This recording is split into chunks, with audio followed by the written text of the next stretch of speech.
Yo, yo, yo, yo. What's up, all you burner stoners and potheads? This is Weedman 420 with the Weedman 420 Chronicles. How are all you vipers doing out there? Mrs. Weedman. Mr. Weedman. How the hell are you?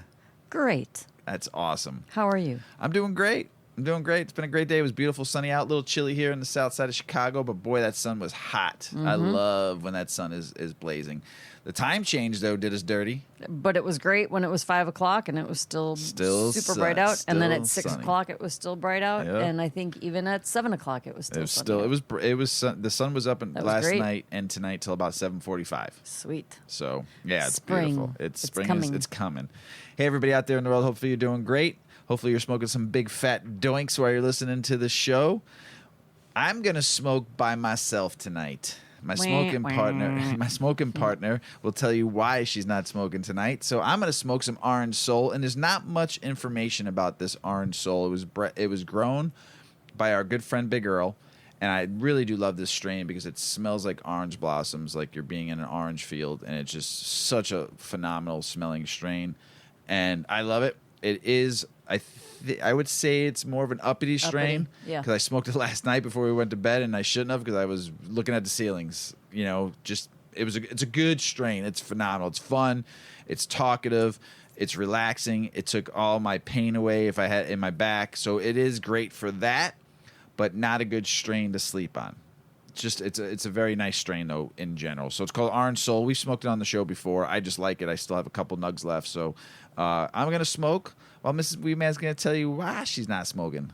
Yeah, well, we've had some discussions recently on the show. Some of our articles that we've covered have talked about the interference or the complications or the issues that could happen when you have to have anesthesia and you're a cannabis consumer. So I am taking my own advice or the advice of the articles that I've read. I have a medical test that's being done on Thursday. I have to go under anesthesia. So I'm going free for, I had to stop taking my medically prescribed prescriptions on Sunday. So I thought, well, I might as well stop the cannabis too. I'm not taking any CBD. I'm not taking any THC. I'm not taking any herbal supplements, nothing. I've just gone dry since Sunday. I'll remain this way until Friday. I have my test on Thursday morning. Ironically, the last time I had, I've talked a little bit about, I have a medical condition. It's a chronic, lifelong medical condition, and it is a cell disorder. Kind of falls into the category of leukemia, but I don't have leukemia. But it gets treated with companion chemo drugs. So it's kind of intensive. I have to have a lot of follow-up doctor visits and things, and my health has to be monitored. Overall, I'm okay, though. And the medication is working for me. So this is a test, a repeat test that I have to do to monitor some things. And it's been frustrating because I've wanted to take at least some herbal supplements. I can't because of this other medication I take. But I'm not even high and I'm going off subject. The last procedure I had when I woke up from anesthesia, I call it a procedure, it's a test.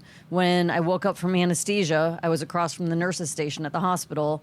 And she goes, "Oh, Sleeping Beauty, nice of you to join us." And I was like, "Oh, hey, what's up?" And she goes, "Girl, they gave you a lot of drugs." And I was like, "They did?" She's like, "Yeah, you had a lot. I'm surprised you're even up yet." So I kind of thought about that when I read that article a couple episodes ago about THC interfering with the efficacy of anesthesia. Well, maybe that's why they had to give me so much anesthesia, because the night before that test, I was probably blazing. I was probably getting stoned so I could sleep well. And so I'm just curious to see what happens tomorrow. Hopefully they don't give me the doses that they've given me on past tests. Above the legal limit. It's too much. Above the legal limit. Yeah. So it'll be an interesting thing. Yeah. I'll mention to them that I've not taken any THC for 4 or 5 days and see what they say. But I'll get back to you. On our next episode, I'll give everybody an update and see if there was any difference. But I'm taking the advice of the articles and the research that we've read, because there has been quite a bit of it in the media lately about some findings. Yeah, I read another THC article today that I'll probably talk about on the next episode about anesthesia and using cannabis. So, and doctors are warning people, be careful. Well, I thought it was even interesting that my doctor doesn't even want me to take my prescribed medications. I didn't know, because she's an oncologist, and she made it sound like if my medication comes from a specialty pharmacy. So this pharmacist calls me and checks in on me frequently. And one of the main questions they always ask, have you missed any days of your medication? So I thought, if it's that serious that they constantly have to monitor that I'm taking every single dose of my medication, how weird is it that now for 4 days I don't need to take it? Right. It's strange, Very and that's strange. why I'm not a doctor, because it's not supposed to make sense to me, right? Let my doctor do their job. Just interesting. Very interesting. Yeah. Very interesting. So when she said don't take your medicine, your prescribed medication for 4 days, I was like, well, then maybe I really shouldn't take or consume THC. Your other medicine. Yeah, my real medicine. Yeah, your real medicine. The medicine that makes me feel really good. And the medicine that makes you go to sleep, helps you go to sleep. That helps me sleep. Yeah, you're sleeping the last Oh few my nights have been gosh. brutal. Sleeping is awful. Oh, man. Awful. I feel bad. I Yeah. feel bad. So I never had issues with sleeping. So here, I'm going down this little personal road right here, but this is good to talk about this stuff. So I had a medical condition that was diagnosed last year. On top of it, I am going through menopause, and then I started a medication. So I have these 3 things happening. I have symptoms from my health condition, I have side effects from my medication, and I have menopause. So it's very blurry on. There's a lot of overlapping symptoms, let's say. So it's very hard to know if my lack of sleep is because my condition or my medication or because I'm not consuming THC. It's crazy. So it's going to be a sleepless few nights here because I'm just in the south tossing side of Chicago. tossing and turning, and I never had these issues before. Sleep was not really much of a problem until probably the last few years. And that's where THC has helped me a lot, kind of shut off my brain at night and let me sleep. But yeah, so it's going to be a few sleepless nights here. And I don't know if anyone ever says this, but I'm looking forward to anesthesia because I know that after this test, I'm going to feel so well rested. Yeah, you have a great sleep. It's a good sleep. I remember I might picking even up come from the home and last one. I usually come home and just get back to my day. I Right. might take advantage and just sleep all day Thursday and make up for these 4 nights of no sleep. Yuki would love it. She'd be laying she'll take with you the naps whole with time. me. Yeah. So And for all you humans out there that are married or your partner is another human that is going through menopause, one, you have to be very understanding during this time. I mean, you do. And the bad part about menopause is no one talks about it. nobody talks about. Nobody talks about it. It's Except for commercials you see every once in a while. There's been radio commercials very, very recently in the last couple weeks about this TMV. They're making reference to all of the side effects of menopause. Sleepless nights, the brain fog. Sometimes you feel like you're just crazy. The hot flashes. The hot flashes have felt the hot so flashes bad for and you. the night sweats. There are herbal remedies, and there are really, really, really effective herbal remedies. I have found over the counter from the health food store, very tried and true herbal remedies that have been around for decades. And they worked. They worked instantly to solve the night sweats and the hot flashes, and I can't take them because they could interfere with my medication. So it just sucks. But for centuries, we were just talking, Mr. Weedman and I were just saying this last night. For centuries, women just silently suffer with menopause. We don't talk about it. It's kind of like mental health. Mental health is finally in this place now that we can openly talk about it, and people don't get uncomfortable shun and away. crawl inside Yeah. their skin oh, you're talking about things I can't talk about. We need to get there with menopause because it's equally challenging. And every woman experiences some level of it in their 50s, maybe their 60s. It sucks. Yeah. It's a long ride. So be gentle, be kind. We have no control over it. Right. And I've been with you during this now you had it for a quick period and it went away. The for hot flashes. Yeah. They it went came away and went over a right. couple of Now years. it's been intense. I haven't seen it this intense in a while. And it just all the things that are involved, not only just the hot flashes and the sweats, but everything else that comes with it. Be supportive. It sometimes it's trying. It is. But I just look at it as, hey, listen, if I had some kind of condition, my human would take care of me. So that's what I always say to myself, like, listen, you have to be there for her, your human, and make sure that you are supportive. It's a tough road. That's all I can tell you. Mentally prepare yourself for it. Research it. Like in the next couple of years. You're saying as the spouse or as the companion of somebody going through menopause, partner, just try to learn about it. Yes, and I've listened to Mrs. Weedman talk about it and give me information of what's going on with her. So I do my best to be. There's days where I'm just like, it's hard. It is sometimes. It is. I'll be 100% honest with you. It is hard sometimes. But you know what? Because I love you, and I go with it as much as you need me, to be with you at those moments. So the brain fog too, I know sometimes. And it's the hard. brain fog is also a side effect of it. Is one of the symptoms of the condition that I have. So again, it's like, is the brain fog because of my cell disorder, or is the brain fog because you get double whammied?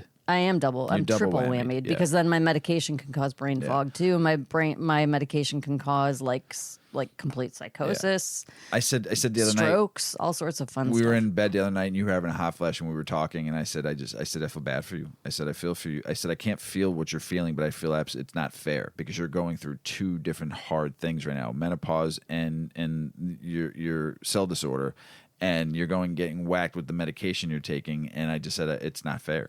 Yeah. It's not. Well, life isn't fair. No. Right? Get used to it, right? That's Deal what I always say to the kids. Life's not fair. Get used to it. I'm all right. In the big picture of things, I'm walking, I'm talking, I'm functioning. Mr. Weedman's the one who has to suffer. I mean, I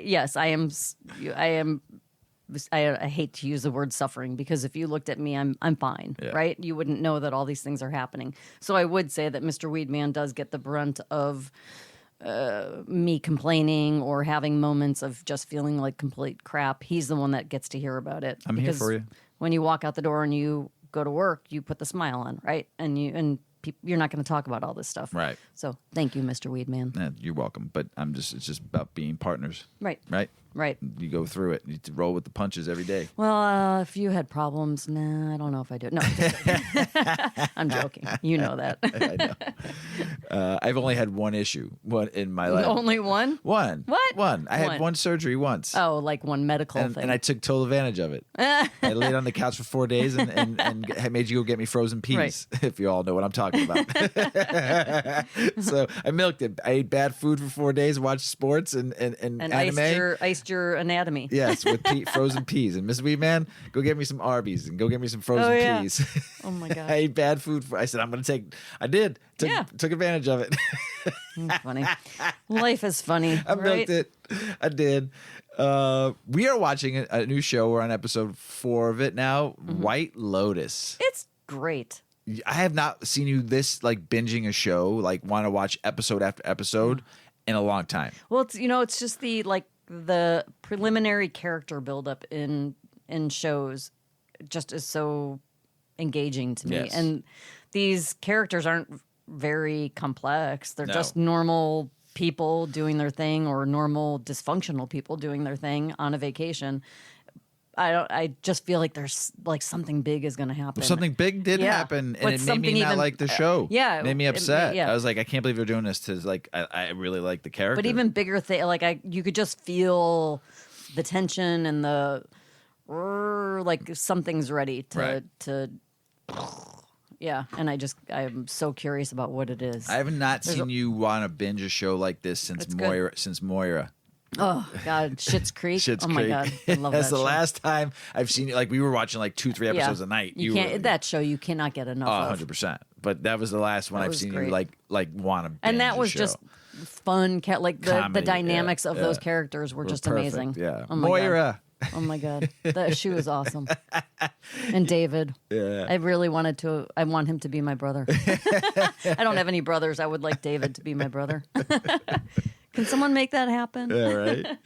You ready to get the show started? Yes. Let's do this. Sad day for cannabis community, sad day for cannabis science, sad day for just all of us around the world. If you follow Dr. Raphael Michelem, father of cannabis science, dies at 92. But wow, what a good life. What a great I wonder life. how much of that can be attributed to cannabis. He didn't use cannabis. He never used He only cannabis? tried it once. What? Only tried it Why once. was he and so his wife passionate his about wife made a brownie, and him and a bunch of his scientists ate it, and he felt funny for it, and just was watching everybody the whole time. And was the as far as I know. I didn't know that. That was part. the last, because I watched an interview with him that was done like 3 or 4 years ago. They asked, and He was a researcher. But, oh yeah, 100%. But you would think with all he of only his wanted to years try it of once, so research- he knew what he was researching. He wanted to know the feeling of it all. So, but let's talk about him. So, the renowned cannabis scientist Raphael Michelem died at 92. The news comes from friends and colleagues who have shared their condolences and tributes. An associate professor at Technion, Israel Institute of Technology in College, Michelem said the following in an online statement on March 10th. Very sad day for me, for the science community and the cannabis community. Professor Raphael Michelem, or as we called him, Rafi, was one of the greatest scientists I've ever met and was my teacher and mentor in many aspects. I truly believe he deserves a Nobel Prize. I 100% agree on that. Thank you, Rafi, for all the great things you've did and discovered in your life, and thanks for all the help and support you gave me. Respect, rest in peace, my dear friend. The father of cannabis research, among his many achievements, Dr. Michelem is credited as the first person to synthesize THC. Michelem was born in Sofia, Bulgaria in 1930. His family later relocated to Israel after Michelem studied chemistry. In the early 1960s, while working as a chemist at the Weizmann Institute, Michelem acquired some cannabis material from the Israeli police with the intention of isolating and identifying the psychoactive component of the plant, which he had never done at that time. Morphine had been isolated from opium in the early 19th century, Michelem told CNN in an interview in 2014. Cocaine had been isolated from coca leaves, mid-19th century. And here we are, mid-20th century, and yet the chemistry of the cannabis was not known. So it looked like an interesting project. He succeeded and made the discovery of tetrahydrocannabinol, THC, and he and his colleagues then went to isolate, elucidate, and synthesize several more cannabinoids as the chemicals became known, including cannabinol, CBD, cannabigerol, which is CBG, and canna-curious, which is CBC. All phenomenal cannabinoids. They're all in the top 6. They all do wonders for you. So these discoveries laid the foundation of cannabis chemical research and helped prompt future discoveries such as the elucidation of the body's own cannabinoid receptors in the 80s and 90s. So now we're going into more of what he discovered. With these endocannabinoid receptors identified, the race was on to find the chemicals that normally interacted with them, the human body's own indigenous cannabinoids. And once again, Michelem proved to be a pioneer. In 1992, he led research that provided the evidence that a chemical called arcondyl ethanolamine, which he had his colleagues name anandamide, was produced by the body and could activate the CB1 receptor. And Michelem kept researching and innovating until his later years. At the cannabis conference CannaMed in California in 2019, the 88-year-old announced another cannabis creation, synthetically stable cannabidiol, CBDA, fit for clinical use. We have taken the unstable acid molecules of the cannabis plant and synthesized them to provide a stable, consistent basis for researching new therapies across a wide range of medical needs, Michelem explained during his conference presentation. During a speech, he urged the scientific community to support more medical cannabis research and laminated the research time already lost in the patients that had missed out on cannabis treatment for conditions such as epilepsy. Did we have to wait 30 years? No, he said in 2019. We could have helped thousands of children, and we didn't. Michelem was a professor of medical chemistry at the Hebrew University of Jerusalem in Israel. He received the Israel Prize in Exact Science, Chemistry in 2000, an NIDA Discovery Award in 2011, and the Harvey Prize, an annual Israel Award, Breakthroughs in Science and Technology in 2019. Rest in power and rest in peace, Dr. Michelem. You will be missed. You're still learning about CBD. Mm-hmm. We're still learning about CBD. You are trying to figure out if you want to take just straight CBD and what you should take and what's good for you during the day. That's what we were talking about. So tell us some of the myth busting yes. about CBD. So this kind of piggybacks off of an article from last week that we discussed, or maybe that was 2 episodes ago, where we discussed that CBD is more effective when there is some THC involved in it, right? For inflammation, cancer, blah, blah, blah, blah, blah. So this is further additional studies about the myths of CBD. You know, literally you can go anywhere and find CBD, and there's a lot of garbage out there. There's a lot of product out there that does nothing. And so you really do have to research. I mean, I was in a health food store yesterday because I'm starting to shop and kind of narrow down and figure out what brand I would like to use. I would like to, for inflammation, I would like to use CBD during the day. And so I've been looking, and I came home and I said to Mr. Weedman, it's bizarre. One brand has, 15, 50, 65 milligrams, and the other brand's like 100, 1,000, and 1,200 milligrams. Like, why is there such a vast difference in the dosages? And I was looking at the counts, per container. Some jars had 10, so it wasn't quite similar like edibles in a dispensary where you buy a 100 milligram package, there's 10 edibles in there, right? Because the max is 10 milligrams per edible, right? No, it's 100 milligrams per package, pack, yeah. Right? And then they break it down. It could be 5, and there's 20. It could be 24, 25s in there. But it wasn't the same. So anyway, long story short, do some research and then keep coming back and listening because we're going to keep bringing you more. So this is CBD myth busting. Industry-leading scientists bust CBD myths. This is from Benzinga. Our understanding of CBD and its potential benefits has accelerated dramatically in the past decade and will only increase further in coming years. However, despite the popularity of CBD products, many remain confused or unsure about what it is and what it actually does. The internet can be a fantastic resource to learn about CBD, but there is also no shortage of misinformation in the form of articles that make dismissive claims about it, or those that are flat out false. Some of these articles will over-exaggerate its potential benefits or make outlandish claims. In some cases, authors claim CBD has no benefits at all and users will suffer from side effects. Unfortunately, real harm can be done when misinformation permeates into those who have power to influence people's choices. Some clarification is needed when it comes to all of this false or misleading statements about CBD that crop up. This article will correct the most common myths that are in circulation and also provide facts about CBD. So, myth: CBD gets you high. Fact: CBD is not psychoactive. You do not get high. When people talk about the high, they are confusing CBD with THC, which is delta-9 tetrahydrocannabinol. It's not uncommon to get CBD or cannabidiol and THC mixed up. This mix-up happens because these chemicals come from the cannabis sativa, a plant species that includes both the cannabis and the hemp plant. Remember, the hemp plant produces CBD, and the cannabis plant produces THC. Cannabis sativa is a plant family. Cannabis and hemp are sisters within that family. So what makes the plants different? The major distinction is the type and amount of active ingredients in each plant. Hemp contains more CBD than THC, whereas cannabis contains more THC than CBD. This is important because THC is the psychoactive compound that is responsible for feeling high. As it travels to the brain via the bloodstream and interacts with the body's endocannabinoid system, it produces an intoxicating effect. The endocannabinoid system is associated with pleasure, pain, movement, and thought. CBD does not interact with the body's endocrine system, it does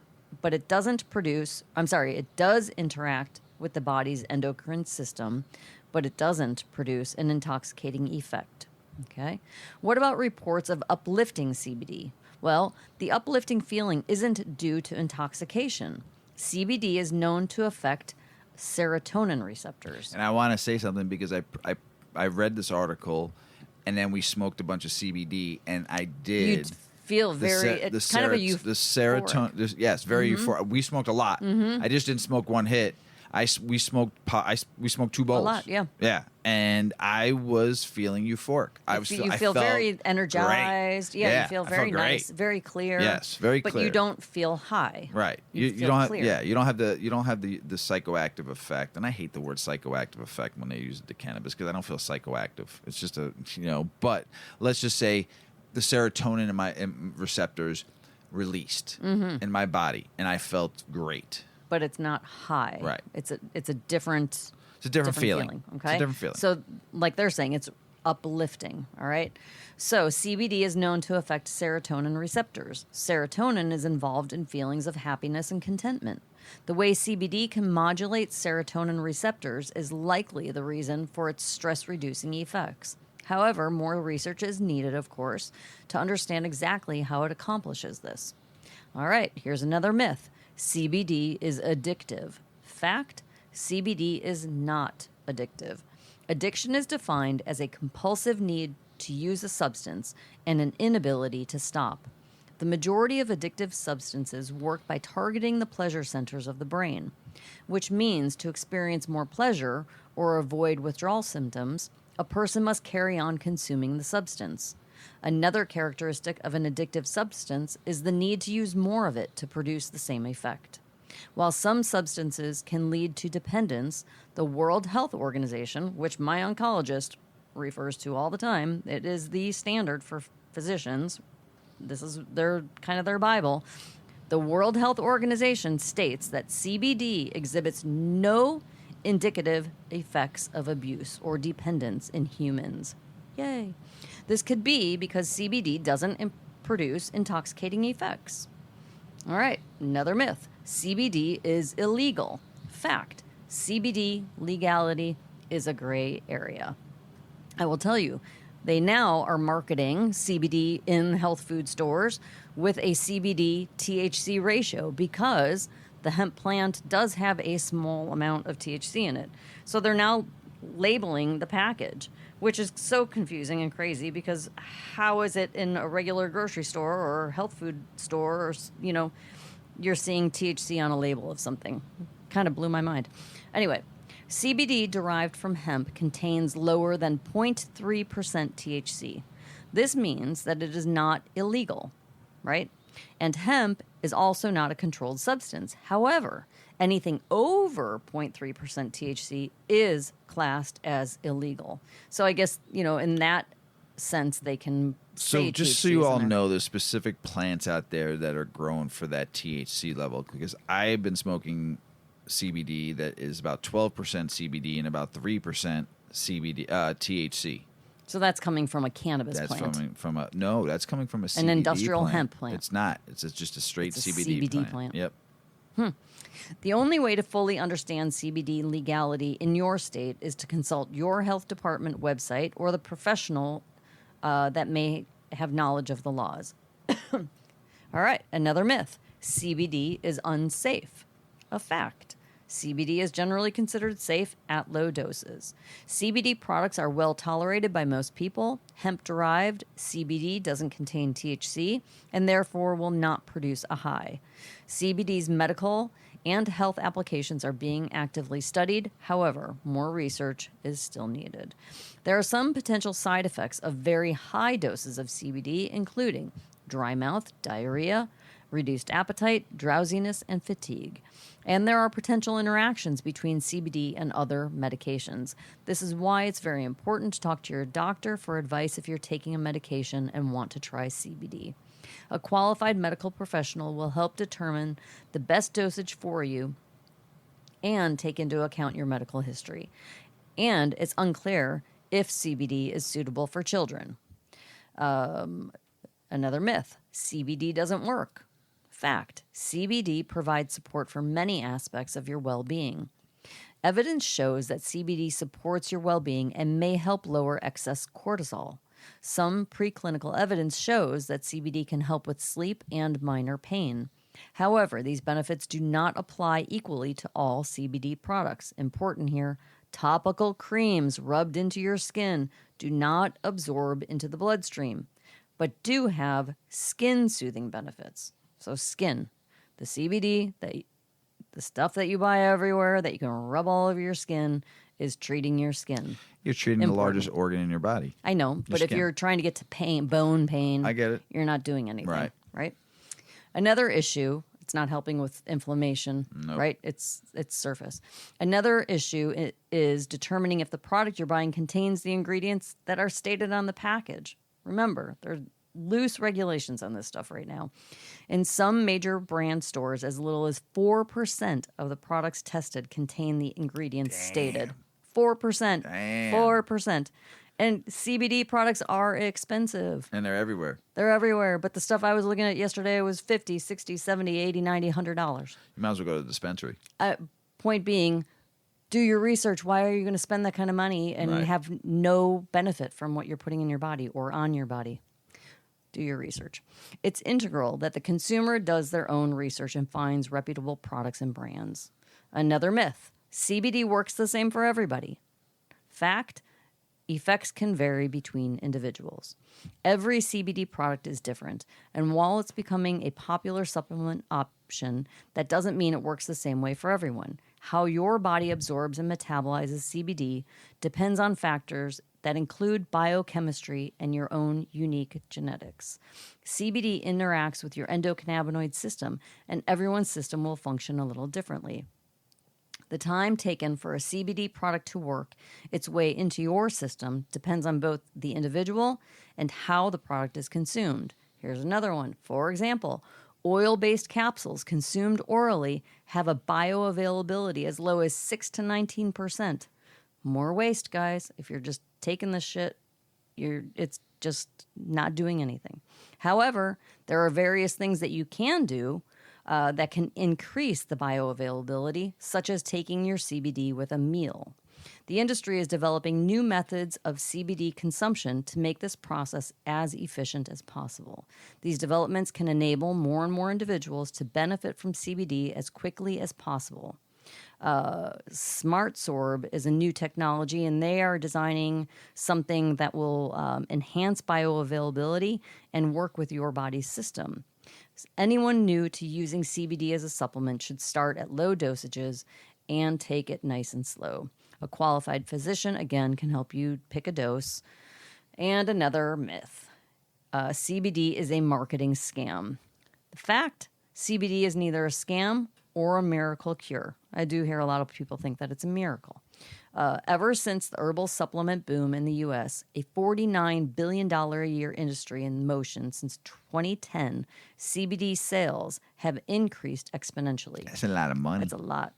This growth comes in tandem with a surge in mental health problems and has resulted in a thriving industry. These factors mean it is critical there is a critical outlook on the benefits of CBD, especially because there's less clinical evidence and unrealistic marketing claims thrown into the mix. New industries can attract customers who may not fully understand what to look out for, which allows scammers the potential to flourish. Snake oil salesman. Yeah. This doesn't invalidate the benefits that CBD can offer, right? Studies on CBD have been documented. The wellness industry may seek to capitalize on the increasing interest by adding CBD to their products, which can leave the consumers with an impression it's simply added to make products more expensive. This simply means the consumer needs to research and make decisions on their own. One more myth. CBD is an oil. Fact. There are many different forms of CBD, and oil is one of the least effective. The usual CBD formulation is oil, but CBD is also sold as an extract and an oil-based capsule. Food, drinks, and beauty products are among the many CBD-infused products also available. The main types of CBD products include capsules and pills, gummies and edibles, topical, creams, lotions, ointments, and balms, oils, and flour. Here's the thing. Mm-hmm. No one ever talks about CBD flower. No, this article didn't even cover flour. No, like, I'm throwing flour in We there. like CBD flower. Yeah. We just smoked it. Right. I love it. It's great. In fact, CBD oil could be one of the least effective options. Another important thing. CBD myth. CBD is easily absorbed by our bodies. Fact. The form of CBD will affect its absorption. So this is very important. There are multiple different kinds of CBD products available on the market. In its natural state, CBD is extracted from industrial hemp plants and dissolves in fat rather than water. Capsules must dissolve in the stomach, and then the released CBD is absorbed. If taking capsules orally, it's a good idea to take them with a high-fat meal, as it boosts the absorption into the bloodstream. When absorbed into the skin via patches, lotions, creams, and balms, CBD in these products interacts with local receptors in the skin nerve fibers, and skin glands. Myth: full spectrum extract is better than pure CBD. Fact: CBD isolate is the purest form of CBD.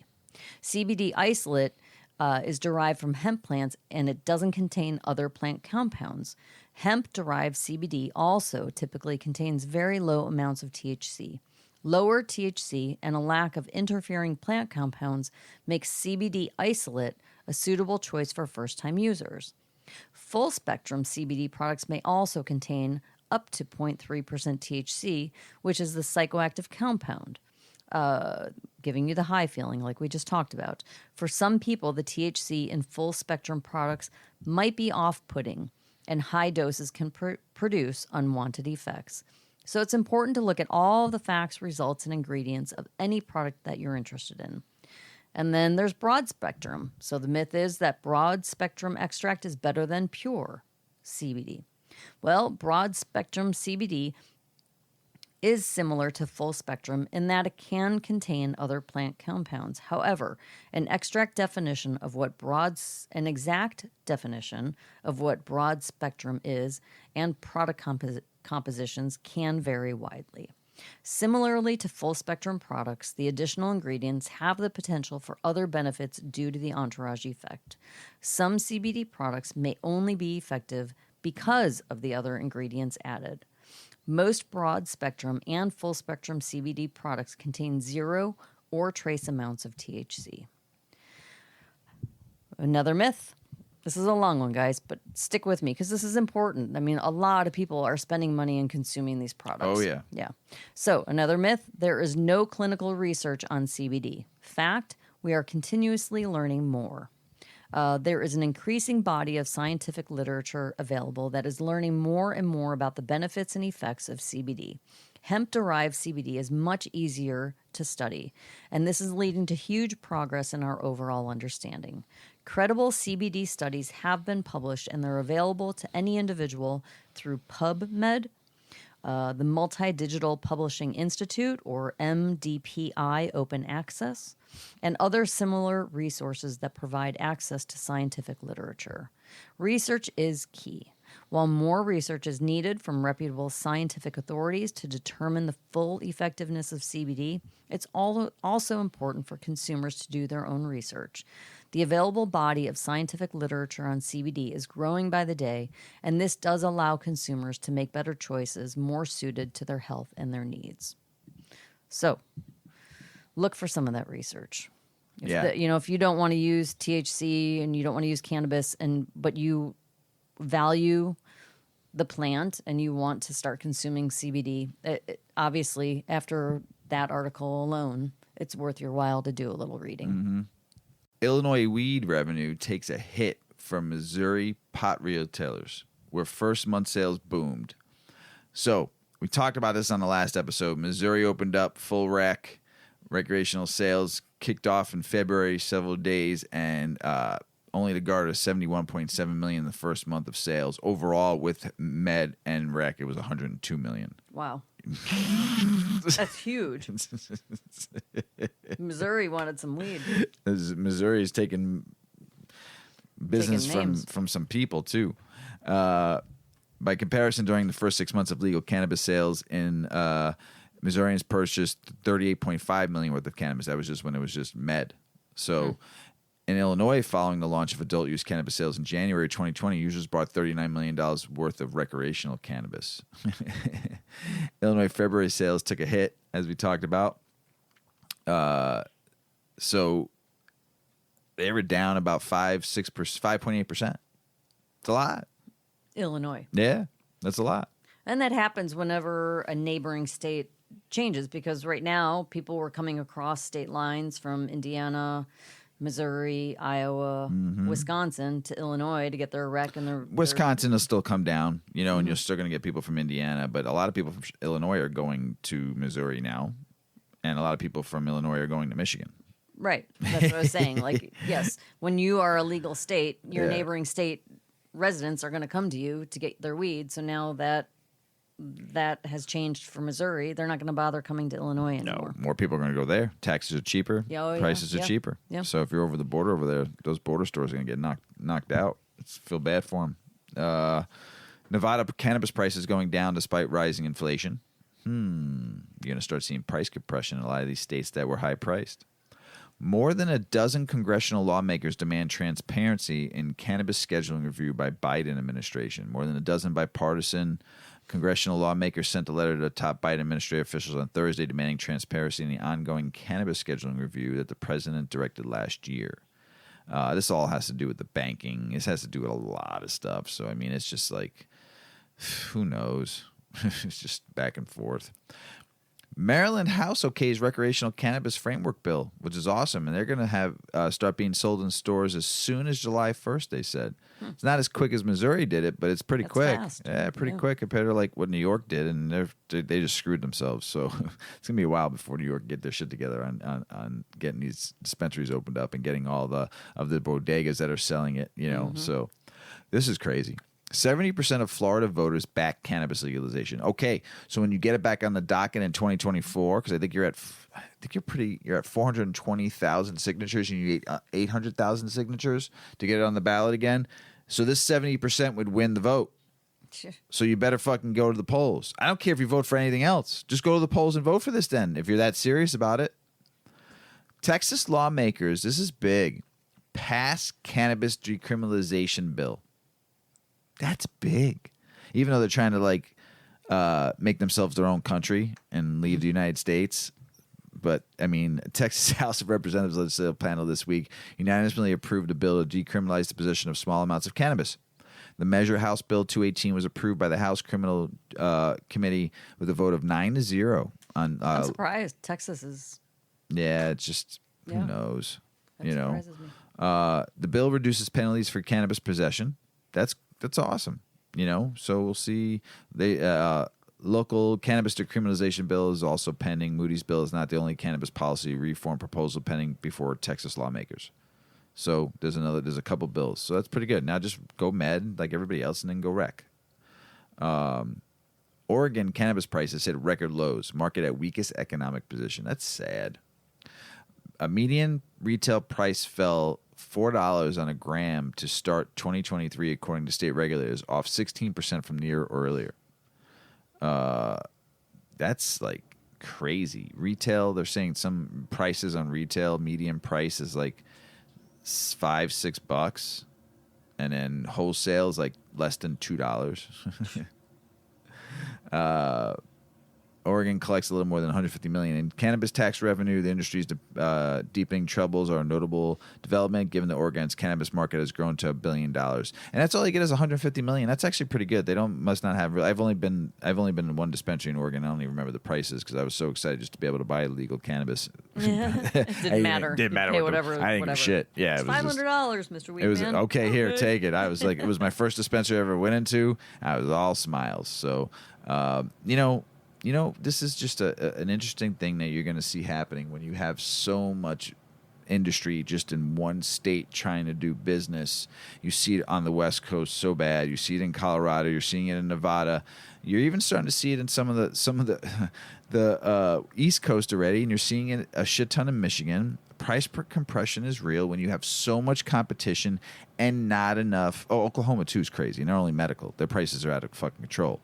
But this is what happens when you have too much and not enough consumers.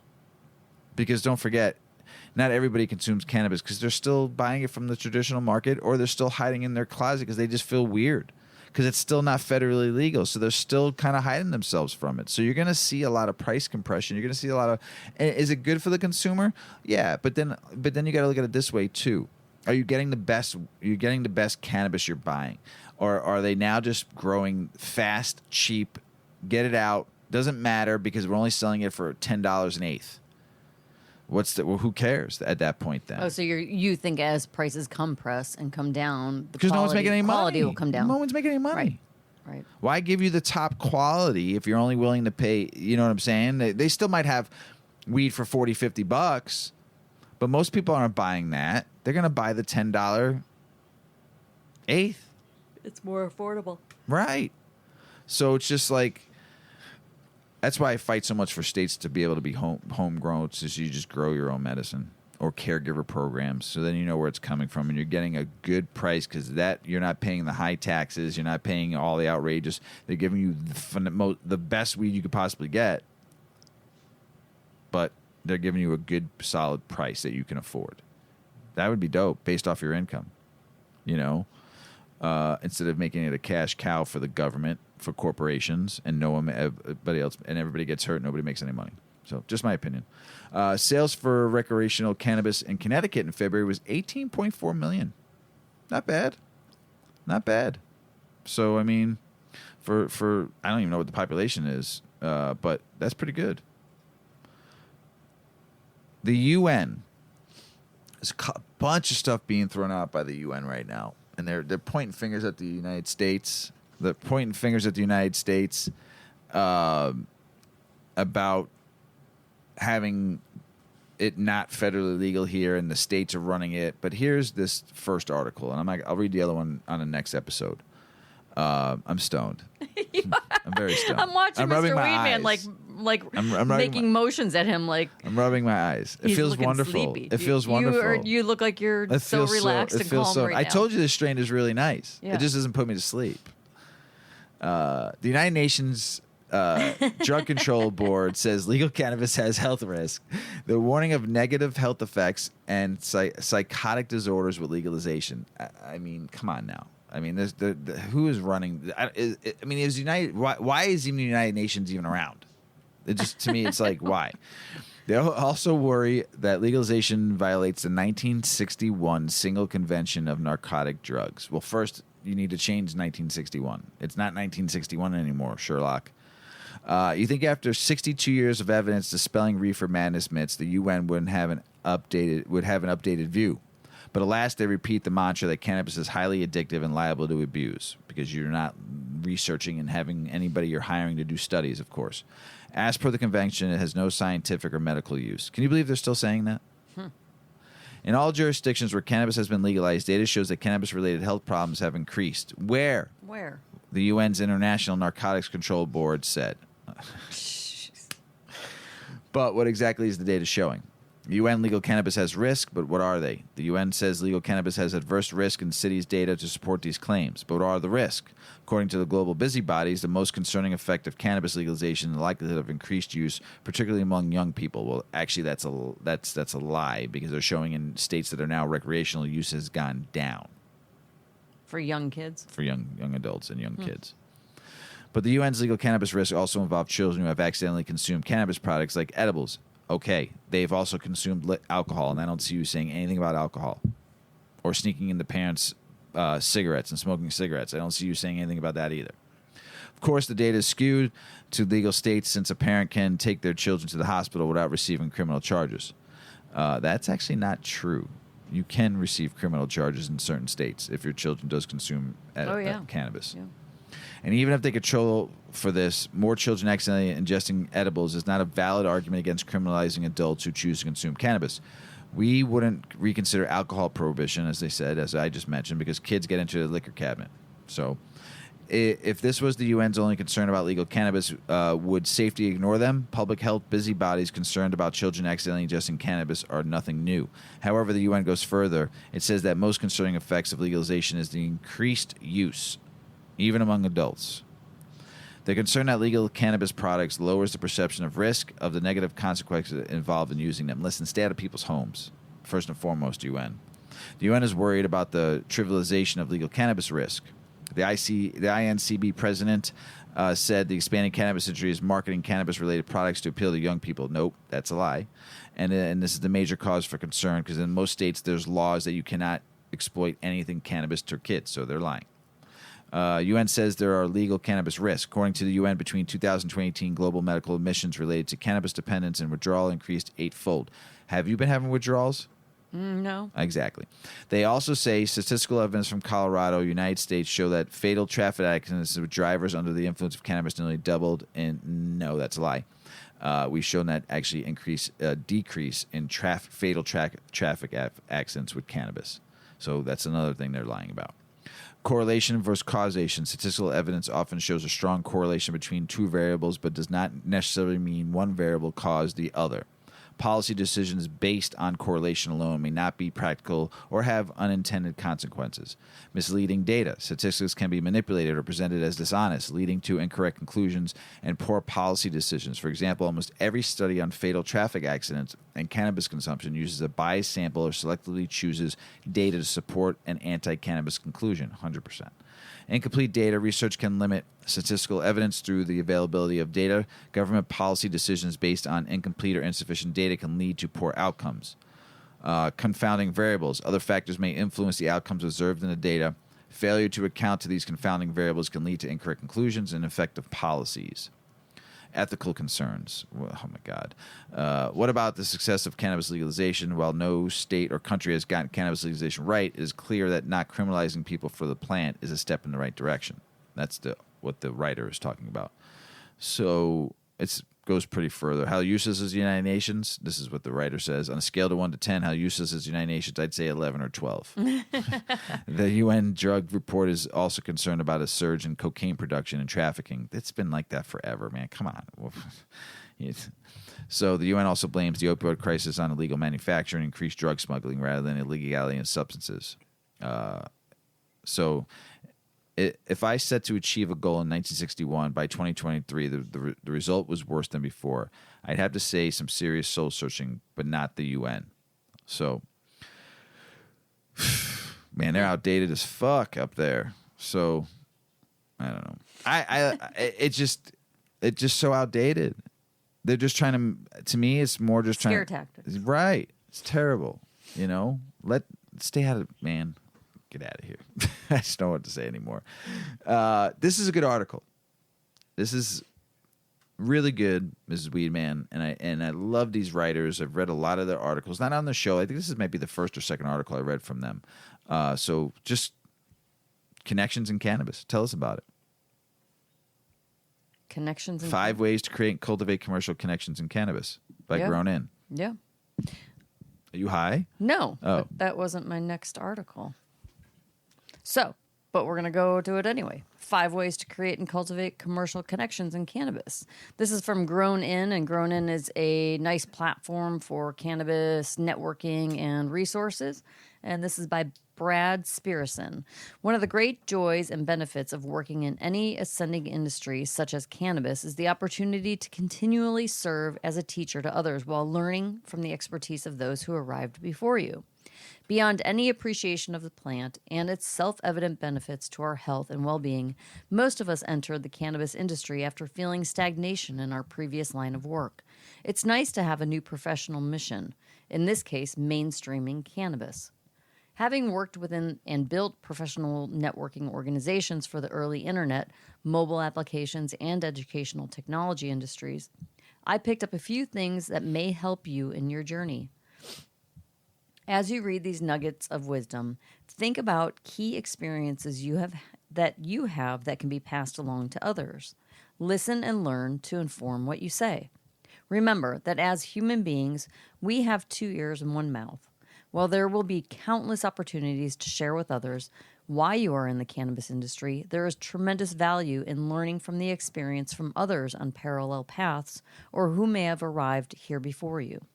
Whether it's dealing with uncertainties from state and municipal regulators who are also navigating new terrain, representatives from financial institutions willing to do business with those who produce and market federally illegal product, or so-called legacy operators, are more attuned with the culture of cannabis than leading corporations driving the industry. There is so much to learn from others facing the same challenges, opportunities, and ambiguities that you are. Own your expertise. Any craft, competency, or mastery you develop over your career will be applied to your cannabis journey over time. Veterans from consumer packaging good industries are among the most prevalent pioneers in today's cannabis industry, as they have an understanding of how to move products at scale. Accountants that understand federal tax codes are in high demand to address challenges faced by new laws. Innovators and entrepreneurs who seek to disrupt current industry constraints are the lifeblood of today's industry. So sooner rather than later, show what you know to others in the industry, as there is a shortage of competencies your experience and skill set is designed to address. Avoid transactional conversations. While at the end of the day, most of us are required to sell something on behalf of our enterprise or organization, don't keep score on introductions as quid pro, and maybe I need to be high. Don't keep score on introductions as quid pro quos in cannabis, because it can be a real buzzkill. If a peer at an organization thoughtfully requests an introduction to a grower and purchasing decision maker in your network, extend the introduction with no expectation of a return. This is a small industry where everybody talks. Your reputation and ability to advance in the cannabis industry at this stage in particular is predicated on how kind you are to others in the field. Do your homework. When Grown and Platform emerged more than 3 years ago, there was a dearth of reliable information and educational sources to guide newcomers and seasoned veterans through their careers in cannabis. Now, there is a wealth of newsletters, industry associations, and professional events, some with consumption, that instruct and showcase how things work in the industry. There is even a cannabis innovation lab to tap into. And be joyful. Amidst the creative chaos and capital constraints of the current cannabis industry, it's sometimes easy to forget how fun and rewarding it is to work in weed. Seriously, if you're not having a good time working in the business, you may want to find something else to do.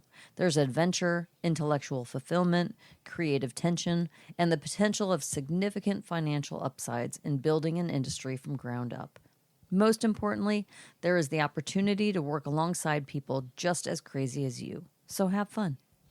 I still say the bud tenders bring the experience. Yeah. Everybody else, meh. Meh. Meh. Well, they're the face of the business. But they're the ones that keep the culture they keep alive. Everything moving. But they keep the culture alive. Thank you, bud tenders. Tend tenders. I read a lot of their articles, and we had to skip 2 articles because we're running long. I put that together after. Yeah, after you yelled at me. I get it. Well, no, we have, I just didn't know. I was confused. I gave you the hand motion, but I was like, what does that mean? What does this mean? Up and down jerk off motion, we're moving on. moving on. But I wasn't catching on to your cues. I was like, he wants to have sex confuse you right with now? Did I do the wrong hand motion? Oh my goodness. Sorry, everybody, on that one. We were running pretty long from the, and I really wanted Mrs. Weedman to talk about that CBD, and I knew how long it was going to be, but it was important. Yeah. As more research, you've heard us talk a ton about CBD and THC, but as more research does come out, we will keep on giving you more information. Give you more information.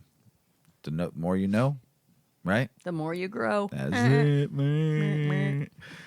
International news. Latinx cannabis community unites in New York City to advocate for legalization in the Dominican Republic. I don't even know why it's not even legal in the Dominican Republic. That's just, to me, it's crazy. It should be. Mexico grants first license for cannabis cultivation. I don't understand why they're not legal. It's crazy. Peru. I so want to go visit Peru. I would love to see Peru. It's a dream. New medical cannabis regs. Peru has new regulations for the use of medical cannabis following the issuance of Supreme Decree number 004-2023-SA on February 28th of this year.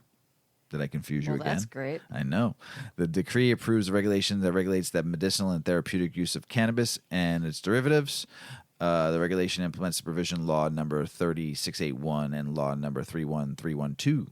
Good for you, Peru. So that means if it's used for just overall just making you feel good, that means I can come down there and I have medical issues and I can use it because it makes me feel good. Right? Basically. Great. We're going to visit Peru. Jamaica, 128 small cannabis farmers targeted for support Why not all the farmers? All of them. But if there's 128 support now, and there's another 128 later, support them. I mean, Jamaica, you've been doing it for a long time. I mean, it should just be totally free there. Freedom. Free the plant in Jamaica first. Woody Harrelson. Yeah. He's been in a lot of good movies. He has. A good TV show we all watched when we were younger. Cheers. Where he got his start. Mm-hmm. White Man Can't Jump. Great movie. And in a lot of his other movies that he's been into. What's the one with the bowling? Oh, man. Kingpin. Kingpin. Oh, my God. Yes. So good. So good. I think it's funny. like one of my faves. Yep. What's the crazy one with Juliet Lewis? Yeah. Oh, my God. That was Quentin Tarantino's first movie. Yeah, that's a good one. Anyway, Woody Harrelson prefers weed over alcohol, saying, "There's no hangover and I never wake up covered in blood." That's normal. This is from The Growth Op. Woody Harrelson hosted Saturday Night Live for the 5th time last weekend, and the longtime cannabis consumer and advocate used the stage to crack stoner and COVID jokes to a mixed reception. The 61-year-old, whose latest movie, Champions, is set to debut next month, said the last time he appeared on SNL in 2019, he visited Central Park the next day to blaze a fatty and read through the craziest movie script. Before getting into the details of said script, Harrelson offered up a few reasons why he prefers cannabis over alcohol. "The reason I like herb more than alcohol is because it makes me feel good. No hangover, and I never wake up covered in blood," he said. I've never woken up covered in blood because of drinking. But he did. If you got into a fight. Yeah, I suppose. Yeah. That's a guy thing. "Regardless, I have decided to quit smoking pot altogether, and I'm sticking with it until after the show." Returning to the script, Harrelson said it depicted a scenario where the biggest drug cartels in the world get together and buy up all the media and all the politicians and force all the people in the world to stay locked in their homes, and people can only come out if they take the cartel's drugs and keep taking them over and over, he said. I threw the script away. I mean, who was going to believe that crazy idea? Being forced to do drugs? I do them voluntarily all day. The monologue earned praise from Elon Musk, while other social media users dismissed the monologue as anti-vax nonsense, per the Los Angeles Times. Harrelson also quipped that on that particular Sunday, he tried to resist the temptation to puff too early in the day, but ultimately lost the battle. Harrelson's on-again, off-again relationship with weed is well documented. He previously took a nearly 2-year break from smoking and vaping, though did still enjoy an occasional edible. He told Ellen DeGeneres in 2018. However, he started puffing again after winning a poker hand against Willie Nelson. I want to play poker with Willie Nelson and smoke Doesn't weed. Everybody? Nelson reportedly offered him a Willie's Reserve vape pen, and Harrelson obliged. I take a big draw of it, and he says, "Welcome home, son," Harrelson recalled. In a promo for the SNL episode, Harrelson also referred to Matthew McConaughey as his weed guy. During the monologue, Harrelson made sure to explain that he didn't transport any cannabis across state lines from his West Hollywood dispensary, The Woods, which he co-owns. My manager, Jeremy, did, he added. Harrelson, a member of the National Organization of Reform on Marijuana Laws, National Organization for Reform of Marijuana Laws, or NORML. He's on their advisory board. Recently, he told CBS News that he never could have imagined having ownership stake in a dispensary after growing up in a deeply religious Presbyterian household in rural Ohio. It's just a little dream of what a great dispensary could be, he told CBS News. And I will tell you, if you go on Instagram and look at The Woods, it's beautiful. It's like almost like an old apothecary, but it has this very kind of greenhouse. There's just live plants all over. That'd be awesome. Natural wood and white walls. They need to do that here in Illinois. Yeah, it's very organic. And then out back, there's a garden, like a terrace, and it just is kind of like a little oasis. And you can't bring any outside stuff. You have to buy from there. You can bring your tools and things to smoke, but it's pretty cool. So anyway, pretty cool. I would want to open a medical dispensary. I would never. I don't know if I'd want to open up a rec. I would just want to do medical and make it like that. Like tranquil, where you can come and sit and talk if you wanted to and not like be a rushed community. out. Yes. A place for community. Yes. A gathering place. Something a little bit easier that way. And because the rec is just all about sales.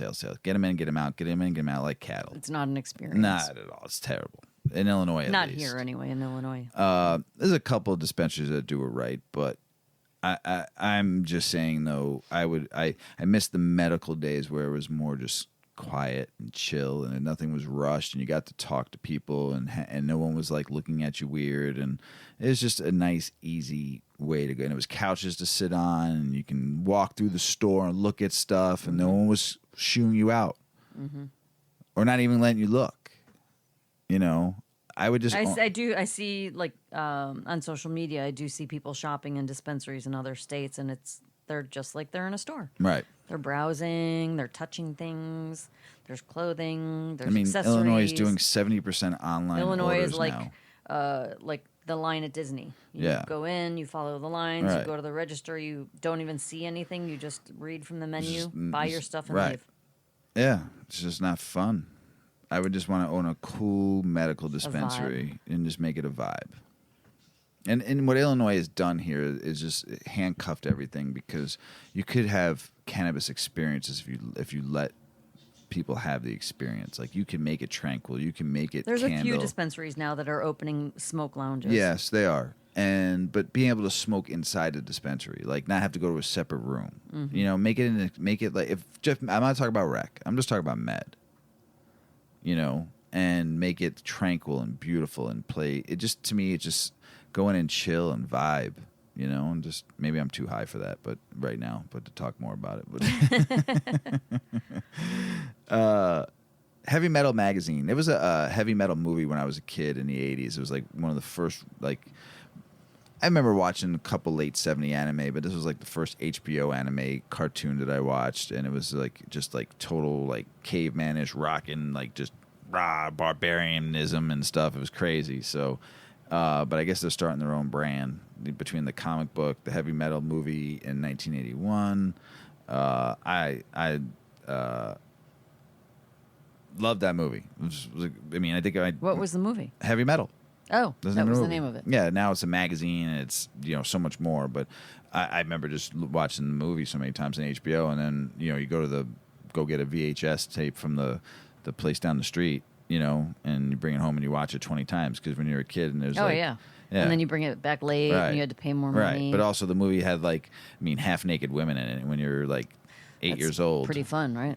Pretty fun. We're like, I'll watch that. But not 10 only, more but times. they're riding on giant moths and like with big barbarian swords fighting, and there's So I mean, at 8 years old, you're like, damn, this is fucking awesome. What am I seeing right now? 100%. I don't even know. So, but good for them. You know, it was a good movie. It reminds me of my childhood. You know, so man, that's the end of the show, Mrs. Weedman. You did pretty well for not being high. I'm proud of you. You did pretty well for being really high. I'm stoned. It's great. Stony baloney. I feel wonderful. You're just in a groove. I am groovy. I need to go play some good funk right now before I go to bed. Oh, shit. You got anything else to say? Everybody, have a wonderful week. Anybody that's in California and Nevada, where all that crazy snow, and I think it's now headed over to the East Coast. Massachusetts is getting nailed. Stay safe. Yeah. I hope you're all right. Yep. Both sides of the coast. Yeah. East to That's west. nutty. Shoo. It's crazy.